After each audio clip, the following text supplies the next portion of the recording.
അപ്പോൾ ആരും അറിയാതെ കൃഷിഭൂമി വിറ്റ് അതിൽ നിന്ന് കിട്ടിയ കാശിന് കുടുംബവും നോക്കി അടിപൊളിയായിട്ട് ജീവിച്ചു പോകുന്ന രാജീവ് ചന്ദ്രശേഖർ ആണോ?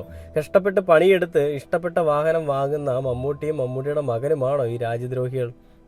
അപ്പോൾ നമ്മളൊന്നുകൂടി ചിന്തിക്കേണ്ടിയിരിക്കുന്നില്ലേ? അതായത് BJP പറഞ്ഞത് മമ്മൂട്ടി രാജ്യദ്രോഹിയാണെന്നാണ്. അവർ പറയാതെ പറഞ്ഞൊരു കാര്യം അതാണ്. അതായത് ഹവാല ഇടപാട് വഴി ഈ കള്ളപ്പണം വെളുപ്പിച്ചിട്ടുണ്ടെന്നുണ്ടെങ്കിൽ മമ്മൂട്ടിയും മകനുമൊക്കെ ചെയ്തത് രാജ്യദ്രോഹപരമായിട്ടുള്ള കുറ്റമാണെന്നാണ് പറഞ്ഞത്. അങ്ങനെയെങ്കിൽ ഈ കർണാടകയിൽ പോയിട്ട് അവിടുത്തെ ഭൂമി മറിച്ച് വിറ്റ് രാജീവ് ചന്ദ്രശേഖരൻ പുണ്യാളനാണോ? ഇനിയൊരു പ്രതിമയും കൂടെ ഉണ്ടാക്കി വെച്ചേക്ക് കേട്ടോ അങ്ങനെയാണെങ്കിൽ. അപ്പോൾ ഞാൻ ഈ മോഹൻലാലിൻ്റെയും മമ്മൂട്ടിയുടെയും വിഷയം പറയുമ്പോൾ പലരും ചോദിക്കുന്നത്, നീ എന്ത് മണ്ടത്തരമാണ് പറയുന്നത്? മോഹൻലാലിനൊരു വിഷയം വന്നപ്പോൾ മമ്മൂട്ടി മിണ്ടിയോ? മമ്മൂട്ടിക്ക് ഒരു വിഷയം വന്നപ്പോൾ മോഹൻലാൽ മിണ്ടിയോ? അല്ലെങ്കിൽ അത് മിണ്ടാഞ്ഞതിൻ്റെ കാരണം അതുകൊണ്ടാണെന്നാണ് പറയുന്നത്. രണ്ടും എൻ്റയർലി ഡിഫറൻ്റ് ആയിട്ടുള്ളൊരു വിഷയമാണെന്നുള്ളത് മനസ്സിലാക്കാനായിട്ടുള്ള കേവലം അല്ലെങ്കിൽ സാമാന്യ ബോധമില്ലാത്ത ചാണകം മെഴുകികളാണ് ഈ കമൻ്റ് ഇടുന്നത്. ഞാൻ അക്സെപ്റ്റ് ചെയ്യുന്നത്, എനിക്ക് കുഴപ്പമൊന്നുമില്ല. എന്തുകൊണ്ട്